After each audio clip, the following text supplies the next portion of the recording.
मैं योगेन पांडे अभ्यास 24 online classes में एक बार पुनः आप सबका हार्दिक स्वागत करता हूं। आज जिस चैप्टर पर हम डिस्कस करने जा रहे हैं वह है socialism in Europe and the Russian revolution. These are some topics on the white board. First, bloody Sunday, then how was the Russian society socialised, the 905 revolution, the 905 revolution's causes and consequence of the 1905 revolution. So let's see and discuss on the topics. First, Bloody Sunday. Over 100 workers were killed and 300 wounded when the procession of the workers near Winter Palace was attacked by the police. यानी लगभग 100 मजदूर मारे गए और 300 घायल हुए जब ये वर्कर्स विंटर पैलेस पर के सामने धरना प्रदर्शन या घेरने गए थे और उस पर पुलिस का अटैक हुआ जिसमें ये 100 वर्कर्स मारे गए और लगभग 300 लोग घायल हुए। This incident is known as the bloody Sunday. इसी घटना को हम खूनी रविवार के नाम से जानते हैं। It started a series of events that become known as the 1905 revolution। और यह उस घटना का एक क्रमांक है या क्रम से घटने वाली घटनाओं का एक प्रारंभिक चरण है जिसे हम 1905 का रूस की क्रांति के नाम से जानते हैं। इंग्लैंड में एक क्रांति हुई थी, उस क्रांति का क्या नाम है? 1688 में इंग्लैंड में एक क्रांति हुई थी। इंग्लैंड में एक रेवोल्यूशन हुआ था। उस रेवोल्यूशन का नाम आप कमेंट बॉक्स में लिखेंगे कि इंग्लैंड में कौन सी रेवोल्यूशन हुई थी, उस रेवोल्यूशन का नाम क्या है, ये आप कमेंट बॉक्स में लिखेंगे। कब? 1688। तो देखते हैं कौन कौन सी घटनाएं घटी। तो सबसे पहले, how was Russian society socialised. कैसे रसिया की सोसाइटी एक सामाजिक सोसाइटी बनी। क्लियर? तो पहला क्या है? Nationalisation of banks and industries. यानी रसिया के जितने भी बैंक थे और जितनी भी फैक्ट्रियां थीं उनका क्या कर दिया गया? उनका राष्ट्रीयकरण कर दिया गया। अब वो वो सरकारी हो गई। अभी तक क्या था? वो सब प्राइवेट सेक्टर में थी, लेकिन अब क्या हो गई? वो सब सरकारी हो गई। Availability of cheap public health care, और सस्ते स्वास्थ्य केंद्र उपलब्ध कराए गए जनता के लिए। Places where established in the factories. Model living quarters for the workers. Factories for the womens child, यहाँ बढ़ा लेंगे, for the women's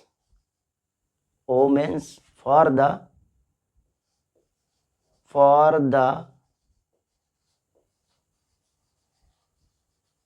women child, for the women child.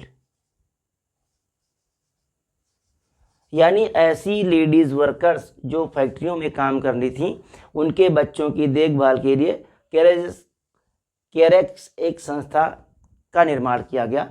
Model living quarters for the workers, और जो workers थे उनके लिए model living room बनाए गए। And extended schooling system develop, और स्कूलिंग सिस्टम को डेवलप किया गया। जो वर्कर्स हैं उनके बच्चे स्कूल जाएंगे। Arrangements were made for factory, और ये सब कहाँ व्यवस्था की गई? ये सारी व्यवस्था फैक्ट्री में अरेंज की गई। Central planning beginning of 5 years plan. Central planning, केंद्रीय कार्य योजना बनाई गई और वो केंद्रीय कार्य योजना 5 वर्षीय प्लान के रूप में सामने आई। कलेक्टिव फार्मिंग, और क्या हुआ कि कलेक्टिव फार्मिंग शुरू की गई, यानी सामूहिक खेती सहकारिता के आधार पर एग्रीकल्चर शुरू किया गया। In India planning commission, in India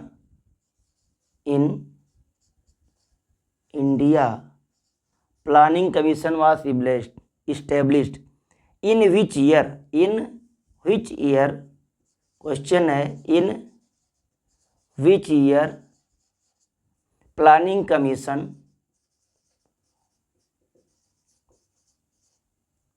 planning commission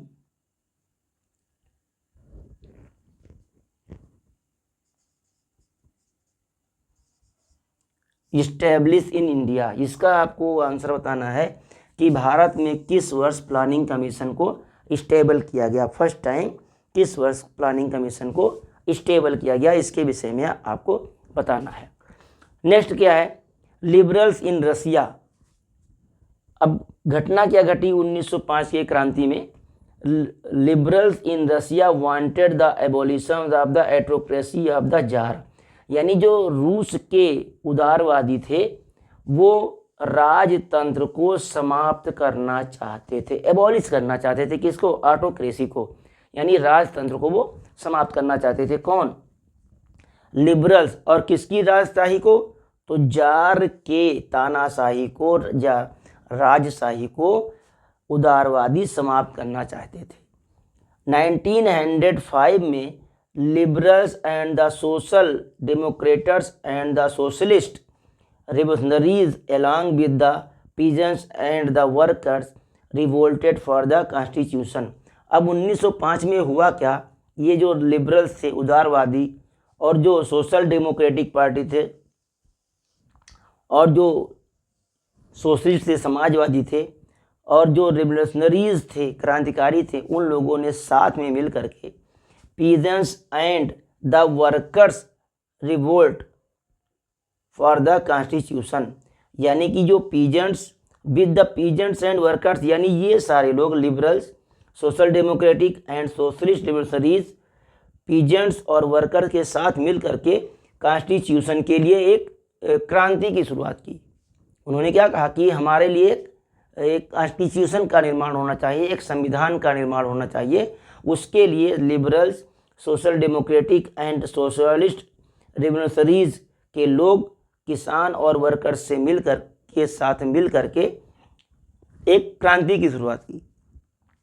दूसरा क्या है, they were supported by nationalist in the empire and by jadidists. इनका सपोर्ट कौन कर रहे थे, इनका सपोर्ट नेशनलिस्ट कर रहे थे जो इस राज्य में, और कौन था, जदीदिस्ट। ये जदीदिस्ट कौन है भाई, wanted modernise Islam to lead the their society. एक ऐसी मुस्लिम संस्था थी जो मुसलमानों को आधुनिक बनाने का प्रयास कर रही थी, यानी रसिया में। इन मुस्लिम डोमिनेटेड एरियाज, यानी मुसलमानों के उस डोमिनेटेड एरियाज में ये जदीदिस्ट थे जो सपोर्ट कर रहे थे नेशनलिस्ट को, और राज्य में, और इन द एम्पायर, उस राज्य में नेशनलिस्ट को सपोर्ट कर रहे थे। कौन, जदीदिस्ट। ऐसा समझ लें कि ये लोग थे liberal, social democratic, socialist, revolutionaries, उसके साथ ही साथ जो नेशनलिस्ट लोग थे, और उस पूरे राज्य में जो जदीदिस्ट थे, उन सब लोग मिलकर एक दूसरे को सपोर्ट कर रहे थे। और ये जदीदिस्ट थे कौन, wanted modernise Islam to lead their society. एक ऐसी संस्था थी जो मुसलमानों को आधुनिकता के साथ साथ उनका विकास करना चाह रही थी। इन मुस्लिम डोमिनेटेड एरियाज, यानी मुसलमानों के डोमिनेटेड एरियाज वाले में यह संस्था थी। The 905 revolution causes. अब इसका कारण क्या रहा कि जो 1905 की क्रांति फ्रांस में हुई, उसका मेन कॉज क्या रहा। 1905 prices of the essential goods. 1904 में जो आवश्यक वस्तुएं थीं उनकी कीमत क्या हो गई, इंक्रीज, यानी बढ़ गई। वाइल द रियल इनकम, लेकिन जो वास्तविक आय थी, डिक्लाइंड बाय 20%, वो 20% घट गई। महंगाई तो बढ़ गई लेकिन जो इनकम थी उसमें 20% की कमी आ गई। एक प्रॉब्लम ये हो गई। The dismissal of 4 members of the assembly bye Russian workers. Assembly of Russian workers, Russian workers की जो असेंबली थी उसके 4 मेंबर्स को डिसमिस्ड कर दिया गया। अब क्यों कर दिया गया, देखिए। At the Putilov iron workers called for industrial action, और इसको एक नाम दिया गया औद्योगिक कारण उसका नाम दे बताया गया कि ये एक औद्योगिक कारण था। और कहाँ का था ये? पुटिलाव आयरन वर्कर जो रसिया में था, उसमें 4 ऐसे मजदूर थे जिनको डिसमिस कर दिया गया। ये औद्योगिक कार्यवाही मान करके उनको डिसमिस कर दिया गया। उनके रशियन वर्कर्स की जो असेंबली थी उनसे 4 मेंबर्स को डिसमिस कर दिया गया। तो इससे भी जो वर्कर्स थे उनके अंदर विरोध की भावना आई और ये भी विरोध की भावना का प्रचार प्रसार किया कि भाई सामान के तो दाम बढ़ गए और क्या हुआ, इनकम हुई नहीं। कहने का मतलब कि आमदनी अठन्नी और खर्चा रुपया, तो कैसे पूल लगी भाई बताओ।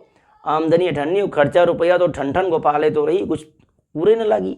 तो क्या हुआ, प्राइस तो हाइक हो गई बट जो इनकम थी उसमें डिक्लाइन हो गया 20%। प्राइजें बढ़ गई, इंक्रीज हो गई, बट जो इनकम थी 20% डाउन हो गई। यानी आमदनी अठन्नी और खर्चा रुपया, आदमी होएगा परेशान भैया। आइए देखते हैं कॉन्सिक्वेंसेस ऑफ द 1905 रेवोल्यूशंस। इसमें क्या है? Strike took place all over the country. हड़ताल ने पूरे देश में अपना कब्जा कर लिया, अधिकार कर लिया। यूनिवर्सिटीज क्लोज डाउन, विश्वविद्यालय बंद कर दिए गए, बंद हो गए। And students body staged walkout, और जो छात्रों के संगठन थे उन्होंने चरणबद्ध तरीके से सरकार का विरोध किया, चरणबद्ध तरीके से सरकार का विरोध किया। Complaining about the lack of civil liberties, और उनका मानना था कि जो सिविल लिबर्टीज है उसकी कमी है, उसका वो कंप्लेन कर रहे थे कि जो सामाजिक सुरक्षा है या कहने की जो नागरिक स्वतंत्रता है उसकी कमी का वो लोग कंप्लेन कर रहे थे। कौन? ये सारे विद्यार्थी और ये सारे वर्कर्स ये कह रहे थे कि समाज में क्या है, सामाजिक स्वतंत्रता की कमी है, या व्यक्तिगत कह सकते हैं कि नागरिक स्वतंत्रता की कमी है। तो उस नागरिक स्वतंत्रता को फुलफिल करने के लिए पूरे देश में स्ट्राइक चल रही थी, हड़ताल चल रहा था। अब शामिल कौन था इसमें? लॉयर्स, वकील, doctors, engineers and other middle class, यानी वकील भी शामिल थे, डॉक्टर भी शामिल थे, अभियंता भी शामिल थे। इंजीनियर की हिंदी अभियंता होती है, इंजीनियरिंग को अभियंत्रिकी बोलते हैं हिंदी में जी। और मिडिल क्लास, मध्य वर्ग के लोग भी इसमें सम्मिलित थे। वर्कर्स इस्टेब्लिश्ड, अब वर्कर्स ने क्या इस्टेब्लिश कर लिया? The union and demanded, workers ने अपने संगठन बना दिए और डिमांड रख ली। क्या चीज़ की? कॉन्स्टिट्यूएंट असेंबली की डिमांड रखी। वर्कर्स ने खुद का यूनियन इस्टेब्लिश किया और कॉन्स्टिट्यूएंट असेंबली यानी संविधान सभा बनाने की मांग रखी जार के समक्ष। आइए देखते हैं। द जार अलाउड, अब जार ने अलाउड भी कर दिया the creation of an elected consultative parliament Duma, यानी कि एक परामर्शदात्री संस्था या परामर्शदात्री संसद का निर्माण करने के लिए जार ने क्या कर दिया? अलाउ कर दिया कि ठीक है भाई, आप एक ऐसी संस्था बनाइए जो हमको परामर्श दे सके। परामर्शदारी संस्था या परामर्शदात्री संसद या पार्लियामेंट का निर्माण किया गया जिसका नाम था ड्यूमा। मतलब जार ने अलाउ कर दिया कि भाई आप ड्यूमा का क्या करो, आप ड्यूमा को क्रिएट कर लो, बना लो, ड्यूमा को बना लो। एक और ड्यूमा क्या होगी? एक परामर्शदात्री संसद होगी।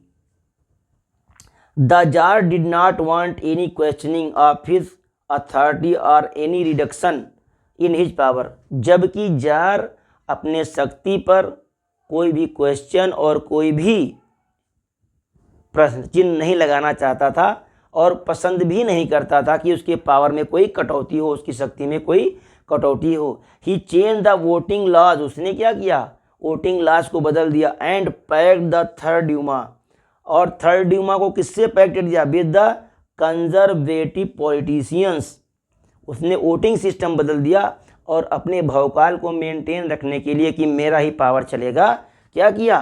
कंजर्वेटिव से पूरी थर्ड जो ड्यूमा आई, उस थर्ड ड्यूमा को कंजर्वेटिव मेंबर से भर दिया।